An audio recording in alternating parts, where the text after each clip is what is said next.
management nito. Gayon din ang anumang opinyon o pananaw ng host o ng guest nito ay hindi sumasalamin sa opinyon o pananaw ng palatuntunan, management o ng nasabing network.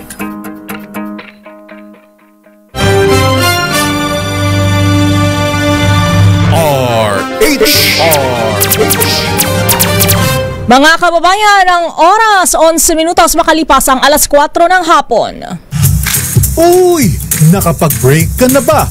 Nakapag-relax ka na ba? Saan ka man nagtatrabaho, mapa-opisina man o work from home o mula mismo sa pwesto, sasabayan namin ang break time mo. Sasabayan namin ng mga balita at komentaryo, mga panayam ng mga taong viral ngayon. DZRH Break Time!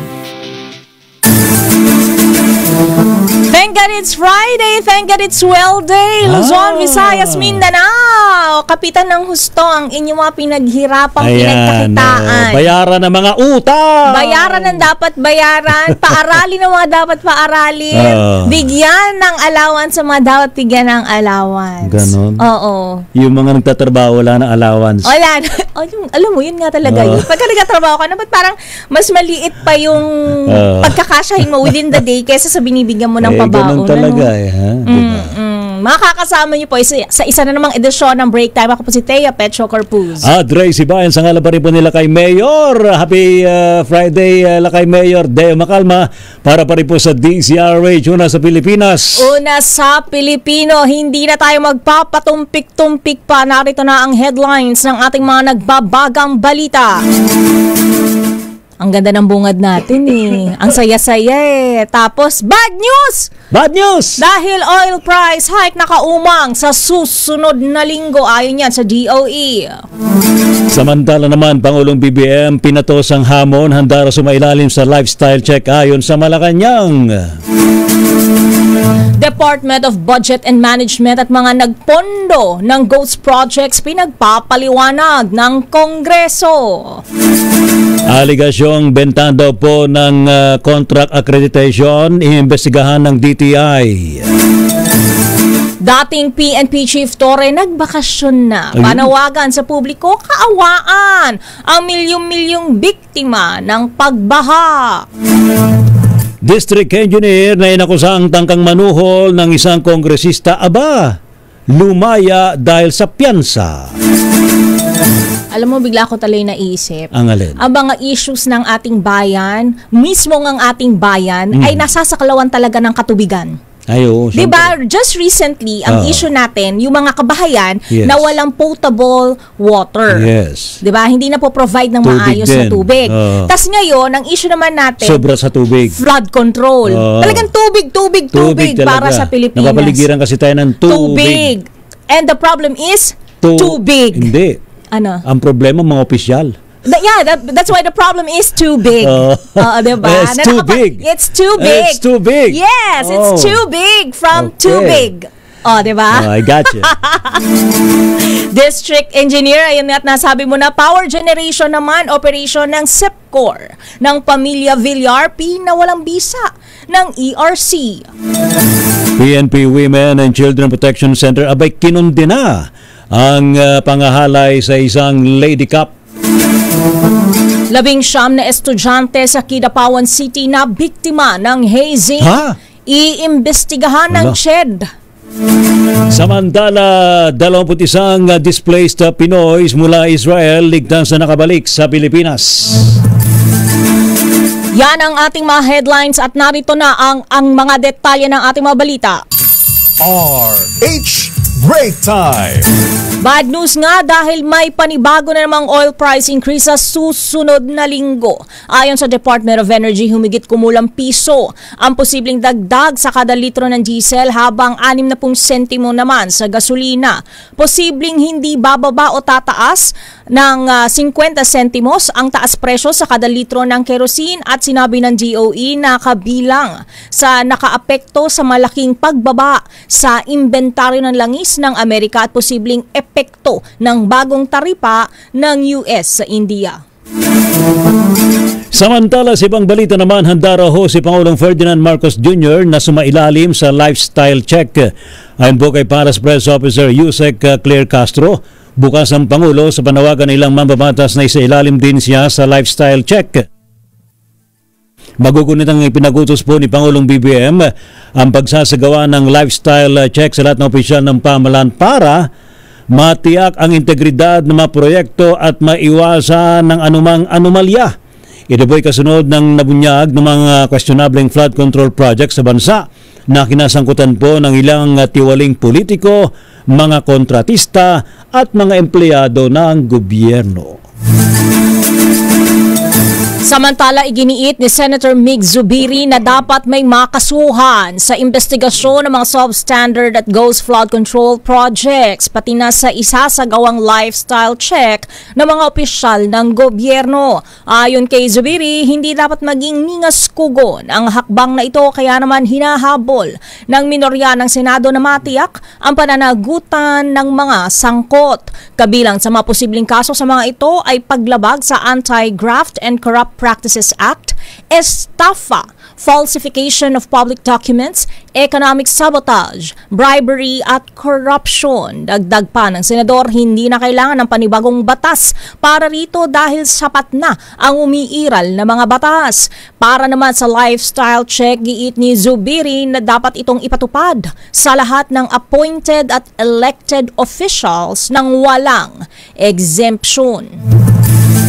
Samantala naman, kasama daw po sa dapat na magpaliwanag ang DBM o Department of Budget and Management tungkol sa usapin ng mga questionableng infra projects ilalim po ng 2025 National Budget.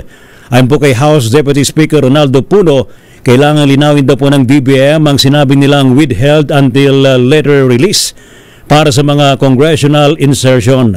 Iginit po ni Puno ang ganitong sistemang paglalabas ng pondo ay nangailangan daw po ng transparency dahil naman sa mari itong pagmulan ng korupsyon. Magugunitang sa budget hearing ng Kamara, sinabi ni Finance Secretary Ralph Recto na na-withheld ng administrasyon ng 6 na po hanggang 80 bilyong piso na halaga ng pondo sa ilalim po ng kasalukuyang budget dahil naman sa ang naturang mga proyekto ay hindi prioridad ng gobyerno. Samantala, nagpahayag ng suporta si Senator Francis Kiko Pangilinan sa mungkahing bumuo ng Independent Commission na mag-iimbestiga sa mga maanumalyang flood control project. Ito'y upang matiyak na may transparency, accountability at tamang paggasto sa pondo ng gobyerno. Tinutukoy ni Pangilinan ang Senate Bill number 1215 o 1215 na inakda ni Senate Minority Leader Tito Soto III na naglalayong bumuo ng Independent People's Commission na mag-iimbestiga sa mga anomalya sa mga infrastructure project ng pamahalaan. Iminungkahi rin ni Senator Kiko na ang komisyon ay dapat pamunuan ng mga katulad ni na dating Ombudsman Conchita Carpio Morales, dating DPWH Secretary Rogelio Singson at Baguio City Mayor Benjamin Magalong. Bukod dito, kini-question ni Pangilinan kung bakit hindi pa nagre-resign si DPWH Secretary Manuel Bonoan sa gitna ng mga kontrobersiya. Anya, dalawa lang ang tanong para kay Bonoan. Nalusutan ba? Nalusutan ba siya ng trilyones na halaga sa flood control projects o siya ba ay kasabwat din? Samantala naman, tahimik po ang Malacanang kung nag-kausap na sina Pangulong Ferdinand Marcos Jr. at Batangas Congressman Leandro Leviste tungkol sa maanumalyang flood control projects. Ayon po kay Paras Press Officer Claire Castro, makatutulong daw po si Leviste sa pagsugpo sa korupsyon dahil sa personal itong karanasan ng tangkang panunuhol ng isang district engineer. Iniwala naman ng palasyo na maaaring may mga kontratistang nabanggit sa naturang insidente. Dagdag pa ni Castro, bukas daw po ang Pangulo sa lahat ng nais na makipagtulungan sa investigasyon sa flood control projects. Una pong kinasuhan ni Leviste ang DPWH District Engineer na manoy nagtangkang manuhol sa kanya ng 3 milyong piso para mapigilan siyang silipin ang umano'y Standard Operating Procedure o SOP o kickback sa mga proyekto ng gobyerno. Samantala, pansamantalang nakalaya matapos makapagpiyansa ang inarestong District Engineer ng Department of Public Works and Highways sa Batangas matapos tangkaing suhulan ang isang kongresista. Ayon kay Batangas Provincial Police Office Chief Colonel Giovanni Emerick Cibalo, nakalabas kahapon araw ng Huwebes si Engineer Abelardo Calalo na nagpiyansa ng 150,000 piso. Agosto 22, inaresto si Calalo ng tangkaing suhulan ng higit 3 milyong piso. Si Batangas 1st District Representative Leandro Leviste kapalit ng hindi pagsasagawa ng investigasyon kaugnay ng mga questionable flood control projects. Si Calalo ay kinasuhan ng direct bribery, corruption of public officials, anti-graft and corrupt practices at paglabag sa Code of Conduct and Ethical Standards of Public Official. Samantala naman, personal daw pong pinuntahan ngayong araw ni ACT Teachers Party List Congressman Antonio Tinio si Baguio City Mayor Benji Magalong. Ayon po sa Makabayan Block, pinag-usapan ng dalawa kung paano may bubulgar ang nalalamang impormasyon sa mga anomalya sa flood control projects. Magugunitang sinabi ni Magalong na higit sa 60 congressmen daw po ang nagsisilbi ring kontratista sa mga naturang proyekto. Naka-schedule naman sa Martes, September 2 ang pagdinig ng House Committee on Infrastructure sa mga maanomalya at ghost infrastructure projects. Ayon po kay Bicol Saro Party List Congressman Terry Ridon, Chairman ng House Committee on Public Accounts, sisimulan ng komite ang investigasyon sa mga nadiskubre ni Pangulong Ferdinand Marcos Jr. na mga guni-guni. Guni-guni. Naramdaman mo ba yan? Mga guni-guning yan? Baka nagpaparamdam sa iyo yung mga ghost na to? Wala? Kasi hindi sila espiritu. Ano sila? Masamang espiritu sila. Masamang espiritu. Mga ghost flood control projects sa Bulacan. Dagdag pa ni Congressman Ridon, imbitahan din nila si Magalong na humarap sa investigasyon. Kaugnay nga ng mga anomalyang yan, iimbestigahan ng Department of Trade and Industry ang racket sa accreditation para mabigyan ng kontrata sa mga proyekto ng gobyerno. Sinabi ni Trade Secretary Cristina Roque na aalamin ng ahensya kung may katotohanan ng seryosong akusasyon na ipinagbibili ng Philippine Contractors Accreditation Board o PICAB ang naturang pribilehiyo para mabigyan ng access sa government projects. Batay sa pahayag ni Senador Ping Lacson, hindi bababa sa 2 milyong pisong halaga ng bawat accreditation na for sale. Binigyan din ni Roque na may itinakdang mga pamantayan para ma-issuehan ng lisensya o maging miyembro ng PICAB. Ang naturang board ang nag-i-screen para sa mga kontratista na kwalipikado makakuha ng proyekto sa gobyerno. Ang PICAB ay attached agency ng DTI. Samantala naman, marimpong kinugdina ng Malacanang pamaril sa isang quarry contractor sa may Santa Catalina, Negros Oriental. Sa isang press briefing sa Malacanang, sinabi ni Palace Press Officer Yuse Claire Castro na ipinagutos mismo ni Pangulong BBM ang masusing investigasyon para matukoy daw po ang ugat ng krimen at mahuli ang mga salarin. Batay naman sa report ng pulisya, ang biktima po ay si Engineer Angelito Uy Mendoza, 58 years old, residente ng Barangay Manalongon. Sa investigasyon, sakay daw po ang biktima ng kanyang motorsiklo ng pagbabarili ng 3 beses ng isang lalaking nakamotorsiklo alas 7 na umaga nitong Miyerkules. Tinamaan sa likod ng biktima dahilan para bumagsak sa gilid ng kalsada habang tumakas naman ang suspect. Nasa maayos namang kalagayan ngayon ng biktima at nagpapagaling na sa isang ospital sa Bayawan City. Samantala, inaprobahan ng Philippine National Police ang 1 buwang leave ng sinibak nitong hepe na si Police General Nicolas Torre III. Kinumpirma ni PNP Public Information Chief Police Brigadier General Randolph Tuanyo na ginamit ni Torre ang kanyang mandatory, special privilege at service leave. Epektibo ito mula Agosto 28 hanggang Setyembre 29. Ayon kay Tuanyo, kasalukuyang nasa personnel holdings ang accounting unit o PHAU ang 4-star general bilang aktibo pero floating ang status. Narito ang pahayag ni Tuanyo. Gamit po niya yung kanyang leave na mandatory, special privilege leave at yung kanyang food service leave. Kausap po ang ating director po yung DPRM kanina. Sinabi po na dahil sa ihaw na po ang unit ng ating PNP. Yung level po ng approval, magkakadinig po ng CGPF po ngayon, ang level po ng approval kapag po under ng ihaw ng DPRM. Sa level 1 po ng DPRM. Habang naka-leave, hindi siya maaaring ipatawag sa serbisyo. Pero pagbalik sa duty, dapat pa rin umanong pumasok araw-araw si Torre na tangan pa rin ang pinakamataas na ranggo sa pambansang pulisya. Samantala, nagsalita na ho sa publiko si General Torre, pero actually na-interview na rin siya. No? Pero nanawagan po si General Nicolas Torre III na huwag siyang kaawaan. Huwag daw po siyang kaawaan matapos naman ng biglang pagsibak sa kanya bilang hepe ng pambansang pulisya. Sa isang video message sa Facebook, sinabi ni Torre na naunawaan niya naging mahirap na desisyon ni Pangulong Ferdinand Marcos Jr. Subalit ginit po ng 4-star general na hindi siya dapat kaawaan kundi ang milyon-milyong Pilipino na patuloy hong biktima ng malawakang pagbaha. In spite of my abrupt removal as Chief of the Philippine National Police, okay po ako. Kung meron man tayong dapat kaawaan, iyon ay ang milyon-milyon nating mga kababayan na paulit-ulit na nagiging biktima ng palagiang pagbaha. Sila ang tunay na nangangailangan ng tulong at kalinga sa panahon ngayon, sapagkat hindi naman sila ang dapat laging nagdudusa at naghihirap tuwing tagulan. Yan o mga kaibigan. So you can read between the lines. Kulang sa lighting General Torre, ang iyong video. Nasipngot, apo. Nasipngit.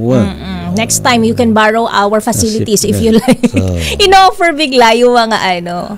Pero nung una kasi ang iniisip ko, kaawaan ninyo mga biktima ng krimen. Oh, di naman. Binanggit niya, kaawaan ng mga biktima ng pagbaha. Hindi, siguro kasi ang underlying, I'm just speculating, baka ang iniisip niya, mas kawawa naman talaga kasi mas matinding krimen ang korupsyon kaysa sa iba pang klase ng krimen. Di baka mas massive. Di ba? Massive ang apektado. Ay, di ba nga, may rami mga haka-haka sa nga ba ipupwesto si Torre? Di, pagbalik niya sa September 29, magkakaalaman na. Yun na!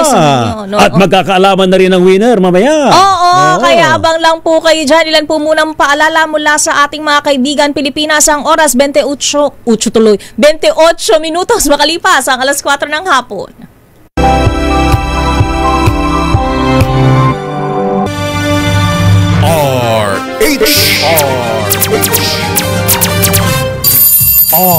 RH Break Time! At bago tayo magpatuloy sa pagbibigay natin ng detalye sa ating mga nagbabagang balita, nasa linya na natin ang isa sa posibleng manalo ng 1,000 piso ngayong araw na ito. Panalo ka na! Ha? Ngayon pa lang. Talaga, very positive. Oo. Sana lahat ng kasi ang sagot, DZRH. Hindi natin sure. Kung ibahin ko yung question.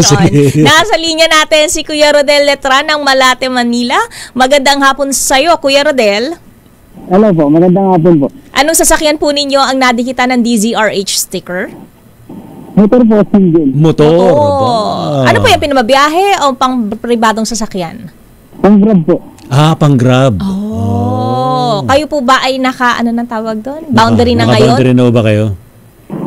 Sakto pa lang ma'am, kalalabas pa lang. Kalalabas pa lang, swerte agad. Buenas. Saktong-sakto, ha? Sige. Boundary ka na kagad. Dahil kayo ay buenas ngayong araw na to, pero dapat masipag pa rin tayo. Yes. Diba? Sa kabila sa kabila ng mga swerte na dumarating sa ating buhay, dapat dire-diretso lang ang ating pagsisipag. Matanong natin si Kuya Rodel, ano pong himpilan ng radyo ang nagdiwang ng ika-86 na anibersaryo? Ang kauna-unahan sa Pilipinas, Kuya Rodel. Go!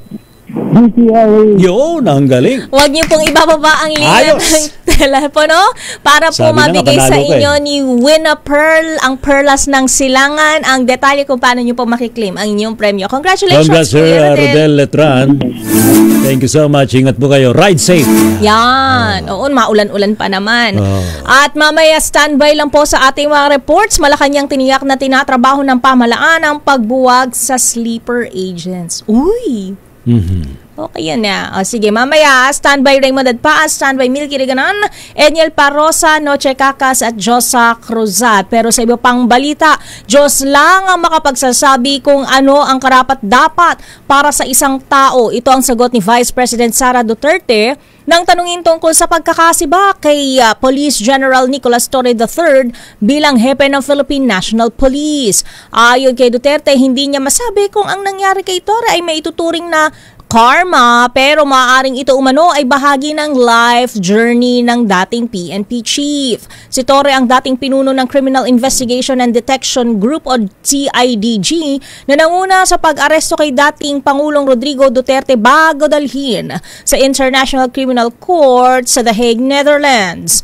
Bilang PRO 11 chief, si Torre rin ang nanguna sa pag-aresto sa kaalyado ng mga Duterte na si Apollo Quiboloy sa Davao City noong nakaraang taon dahil sa mga kasong human trafficking at sexual exploitation of minors. Samantala naman, ipinagutos po ng Energy Regulatory Commission o ERC ang agarang revokasyon sa lahat ng provisional authorities to operate ng generating units ng Siquijor Island Power Corporation na SIPCOR ng pamilya Villar.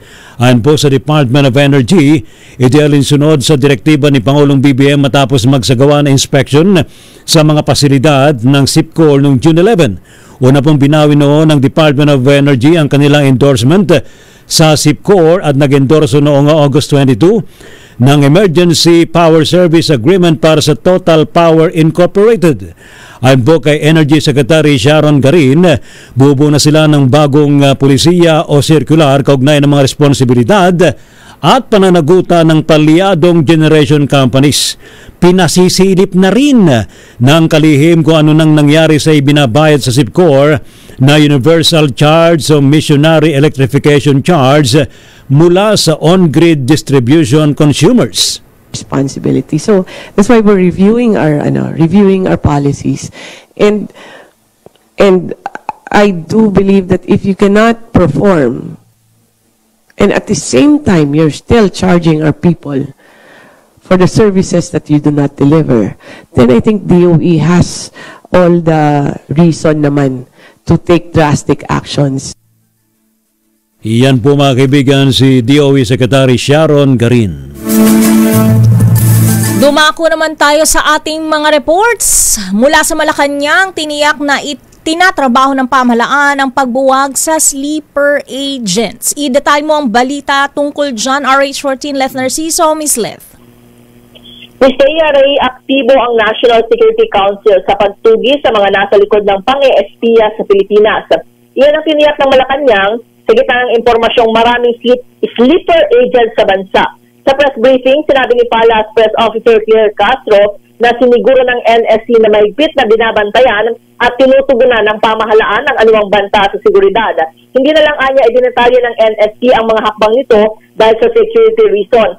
Dagdag nito, hindi binabaliwala ng gobyerno ang mga impormasyon kaugnay sa paniniktik. Patunay daw dito ang pagka-aresto sa ilang dayuhan sa mga nakaraang operasyon. Narito si Jose Castro. We can assure the public that our security forces are actively monitoring and addressing these threats. The government does not take espionage lightly, and we act swiftly when credible intelligence is verified. Si PCO Undersecretary Claire Castro. Ito si Leth Narciso para sa DZRH. Una sa Pilipinas, una sa Pilipino. Yung pala mga sleeper agents, no? Pwede pala sila manatili sa bansa ng dekada-dekada? Tagal, oo. Kasi di ba yan nga kasi yung nabubuhay sila bilang normal na citizen. As in, nakakahalubilo talaga sila. Yan yung mga pinapanood sa kanila yung tungkol sa mga spy. The greatest spy, di ba? Yes. Si Ellie Cohen, if I'm not mistaken. Is that correct? Yeah. Samantala naman, pag-imbestiga daw po sa mga controversial na flood control projects, abay dapat daw pong ipagbaya sa third-party investigators ayon po sa isang senador. Report mula kay RH28, lakay Raymond Adpaas. Lakay Raymond. Ray, Mistea, mas makabubuti kung may third-party investigator na mabuo na siyang mag-imbestiga sa mga anomalya sa mga flood control project. Ito ang paniniwala ni Senador Juan Miguel Mig Zubiri kasunod ng mga panawagan na dapat ay may makasuhan at managot sa mga anomalya. Para kay Zubiri, hindi maganda na ang Senado at Kamara de Representantes ang mag-iimbestiga dahil sa kanila dumadaan ng budget. Tanong ng Senador, ano ang kanilang gagawin kapag lumabas na may kasamaan silang sangkot sa mga substandard at ghost flood control projects? Mungkahin ng Senador ay magtalaga ng mga government investigators gaya ng dating Presidential Anti-Corruption Commission na sasamahan ng mga civil society groups. Dahil aminado si Zubiri na nagulat siya sa privileged speech ni Senator Ping Lacson na pati ang Commission on Audit o COA ay may automatic na 0.5 hanggang 1% na alokasyon mula sa kita sa bawat proyekto. Narito si Senador Mig Zubiri. I think there should be a third party. Sa totoo lang kasi, katulad yan, may investigation sa Senado, may investigation sa House of Representatives tungkol dito sa corruption scandals na nangyayari sa DPWH. Parang hindi tama na itong mga ahensya o itong Kongreso at Senado ang lead agency to investigate this. I think there should be a third party agency that should be led by, of course, the investigators and government investigators and civil society. Yan ang mahalaga. Kasama din po natin civil society dapat yan. So, bahagi ng pahayag ni Senador Mig Zubiri. Ito si RH28 Raymond Advance para sa DZRH, una sa Pilipinas, una sa Pilipino. Masalimuot talaga itong problemang ng tubig na to eh. Kasi nga the problem is too big. Yeah, sobrang laki. Samantala, Akbayan Party List nakiisa sa kilos protesta sa harap ng tanggapan ng isang kontraktor na sangkot sa maanumalyang flood control projects. I-detalye mo ang balitang yan, RH12. Milky Reganan, Manang Milky. Teya at Ray nakiisang Akbayan Party List sa nagsagawa ng kilos protesta sa harapan ng opisina ng St. Gerard Construction. Ang St. Gerard Construction ay isa sa top 15 contractors na na-corner ng 20% ng flood control budget at sangkot din umano sa substandard at mga non-existent projects. Ang may-ari nito ay si Sara Diskaya na nabulgar ang maluhong lifestyle mula sa mga mansyon, designer bags at sandamukal na mga luxury car. Dahil dito, sinabi na Akbayan, ang naturang contractors kasama ang kanilang mga anak na pinupose sa SOCMED. Ang mga mamahaling gamit at biyahe ay simbolo na ngayon kung papaano lustayin ang pondo ng taong bayan sa halip na public service. Ang kay Deputy Minority Leader Persis Andanya na Akbayan Party List, deserve na mga Diskaya at mga kasamahan nitong contractors ang galit ng taong bayan. Sabi ni Sandanya, dapat kusuhan at ikulong ang mga nangungulimbat ng pondo ng taong bayan. Narito si Akbayan Party List Representative Percy Sandanya.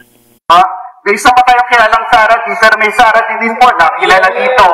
Talaga naman po masasabi natin na shameless yung pag-flaunt ng kanilang yaman.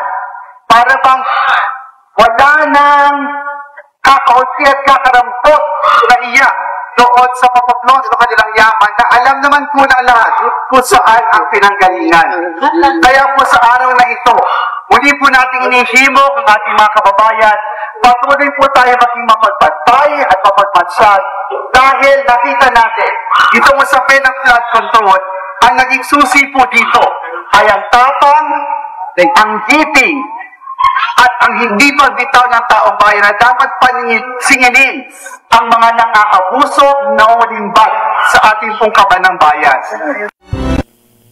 Dagdag pa ni Sandanya, hindi daw nahihiya ang mga ito sa pag-flex na mga luho at lalo anyang hindi inspirational ang pangulimbat gaya ng gustong labasin sa mga naging TV interview ng ilang mga kontraktor. Ako si Neil Creguna nagulat para sa DZRH, una sa Pilipinas, una sa Pilipino. Matanong na lang din kita Manang Milky, kasi dami na rin nagtatanong, kailan daw ba makakasuhan ang mga dapat kasuhan? Hanggang investigasyon na lamang daw ba? Merong mga sabay na pagdinig next week ang Senado, araw ng Lunes, ang Kongreso naman araw ng Martes. So merong mga nakalinya na mga kontraktor, ito kasama itong mga nababanggit na ito, nabibigyan naman daw sila ng pagkakataon na maihayag ang kanilang panig sa harap ng mga aligasyon na nangulimbat sila ng bilyones na pondo. Ngayon yung pagharap ng kaso, ito ay sa mga concerned government agencies. Unang-una ay sa Department of Justice, kung meron silang rekomendasyon bago sila masampahan ng kasong kriminal. Kasi maingay lang ang investigasyon, Thea at Ray, ng Senado at Kamara, pero yung in aid of legislation ito Pero wala sila kasing, kumbaga, ay kapangyarihang magsampa o maghabla. So ito ay sa korte, sa usapin ay ang Department of Justice. Paano naman yung 60 congressmen na allegedly sangkot daw? Handa rin daw sila magpa-imbestiga?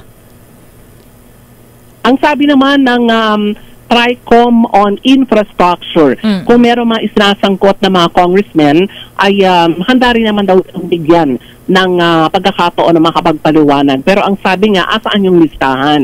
Ngayon, kung investigasyon naman ang pag-uusapan, dahil nagbubulgar nito, ay si Baguio City Mayor Benji Magalong, ay bibigyan naman daw siya ng pagkakataon, pero hindi pa daw on Tuesday. Dahil ang tututukan yata ng Infra Committee ay yung mga nadiskubre ni Pangulong Bongbong Marcos na magtungo sa Bulacan at nabismaya ang Pangulo dahil talaga namang kung hindi man palpak ay mga ghost project yung napondohan ng bilyones. Ayan. So, abangan ang susunod na kabanata. Correct. Medyo mahaba-haba na naman ang talakayang ito. Oo. Abangan ang susunod na kabanata, although marami na ang nag-deactivate ng kanilang SOCMED. Manang Milky! Manang Milky! Sana kung anong kapal daw ng mukha, siya rin kapal ng palitada sa mga kalsada para wala ding lubak. Diba? Pwede. Oo, totoo yun. Pero patong-patong na yun, ano? Pero grabe talaga. Kung siguro marami nakapanood naman sa atin yung parang talo pa yung kasa no ng Toyota Alabak ng parking ng mga sasakyan, di ba? Yung iba nga, Milky, ko pa nakita sa pictures lang. Nakakagalit talaga. Pero huminahon lamang tayo dahil umaaksyon naman na ang ating pamahalaan at let's wait and see. Tama nga naman. Di ba? Abangan ang susunod na kabanata. Abangan ang susunod na kabanata. At syempre, mahirap din namang maghusga agad. Correct. Kaya nga meron mga sinasagawang investigasyon at panoorin, pakinggan. At tayo ay kumbagay kayo na ang maghusga. Pero sana bilis-bilisan lang para may demanda, makasuhan. No? Para worth it naman yung ginagastos ng taong bayan sa pag-iimbestiga, di ba? Ang dami na natin iniimbestigahan dyan sa Kamara at Senado, di ba, Manang Milky? Ang dami. Parang nung huli lang, may binabantayan ka. Iba-ibang kaso. Ngayon naman na-focus tayo sa flood control projects, although dapat ito at talagang tutukan dahil grabe ang abala nito kapag may mga malalakas na pag-ulan sa atin. Marami ang nalulubog na mga lugar sa baha at sana daw yung mga kontraktor na ito ay kasama pero mukhang malayo. Kasama malubog? Ng pagbaha. Ano? Malubog sa baha. Salamat, Marimilch. Kanila mga bahay. Correct. Diba kasi sa kanila maayos yung houses nila, hindi naman lahat mayroong ganun diba? Hindi naman lahat daw contractors, Manang Milky, na can afford. Katulad natin, kinseras katapusan lang ang inaasahan. Kaya happy ako today. Swell day. Maraming salamat, Manang Milky. Oo nga pala. Tingnan mo, hindi mo alam, Manang Milky. Tingnan mo, hindi mo alam na sweldo ngayon. Hindi mo na i-transfer mo na lang sa akin ng funds. Dito naman kami. Nandito lang naman po kami. Salamat, Happy weekend, Marimilch. Happy weekend, Lakaya, Ray at Thea. Balik sa inyong dalawa. Samantala, nako, ang ating mga pulis sabay natili daw hong mataas ang moral. Abay, dapat lang. Ating alamin sa report ni RH52 Edniel Parosa. Edniel. Ray, ibinida ni Acting PNP Chief Police Lieutenant General Jose Melencio Nartates Jr. na mataas ang moral ng pambansang pulisya sa kabila ng pagpapalit ng liderato ng Hanaya. Ito'y matapos harapin ni Nartates ang 76 na mataas na opisyal ng PNP sa kanyang unang command conference bilang pinuno ng PNP sa Camp Crame.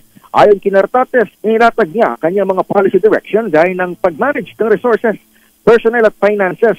Pinakinggan din umano ng general ang tinawag niyang mga hamon sa bawat rehiyon kagaya na lamang ng papalapit sa Bangsamoro parliamentary elections. Pakinggan natin ang tinig ng PNP Acting Chief.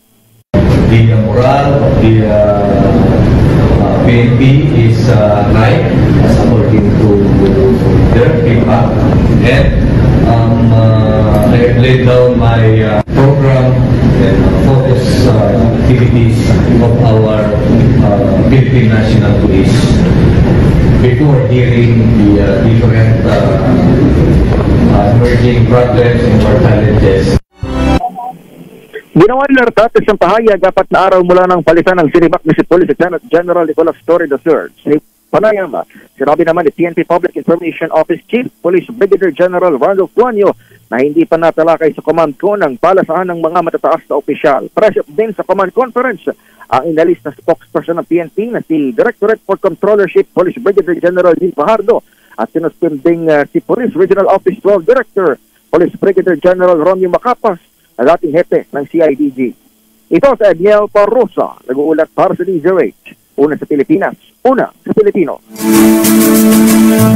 Samantala, mariing kinundena ng PNP Women and Children Protection Center ang insidente ng pangahalay na kinasasangkutan mismo ng mga pulis sa Marikina. Ayon kay WCPC Acting Chief Police Acting Chief Brigadier General Maria Sheila Portento, malinaw na paglabag ito sa karapatan at dignidad ng kababaihan. Nanindigan ang hanay na walang puwang sa PNP o sa anumang lipunan ang karahasan laban sa kababaihan at kabataan. Dagdag pa, nararapat lamang na ang bawat manggagawa ay may respeto, kaligtasan at dignidad sa kanilang pinagtatrabahuhan. Sa ngayon, nakasampa na ang kasong administratibo at kriminal laban sa mga sangkot na pulis na kasalukuyang nasa restrictive custody, samantala ang biktima ay isinailalim na sa psychosocial support. Samantala naman, babaeng maintainer daw po ng drug den at 4 na iba pa. Arestado daw po ng PDEA sa may San Jose del Monte City sa Bulacan. Report mula kay RH27, Noche Kakas, Noche. Kay Ray at Miss Teya, isang babaeng nagpapatakbo ng drug den ang naaresto ng mga tauhan ng PDEA sa ikinasang bypass operation sa Barangay Muson South sa San Jose del Monte City sa Bulacan.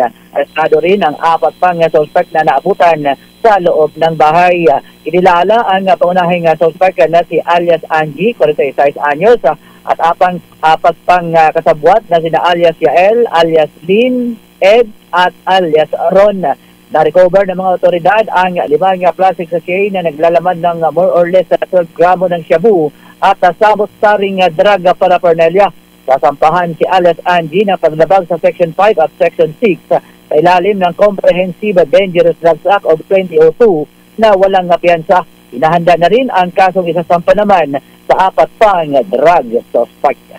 Aris sa 27, Matikakas, DZRH, una sa Pilipinas, una sa Pilipinas.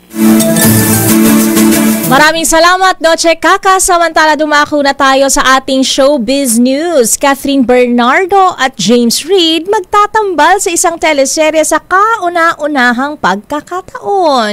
O nga no, kasi parang never naman sila yung naging tandem kasi may mga separate love team sila before. Ida tayo mga showbiz news na yan. Diyosa ng showbiz, Diyosa Cruzat. Diyosa. Miss Thea at Alakay Rayo, balik ka primetime si Asia superstar Catherine Bernardo at ang makakaparehan niya this time ay si multimedia prince James Reid. Ito ang kauna-unahang tamala ng dalawa sa isang malaking teleserye mula sa Dreamscape Entertainment. Kinumpirma mismo ito ng Dreamscape ngayong araw sa isang social media post kung saan pinakita ang teaser video ng kanilang photoshoot. Sa ngayon, wala pang binibigay na detalye tungkol sa kwento ng serye at kung kailan ito mapapanood.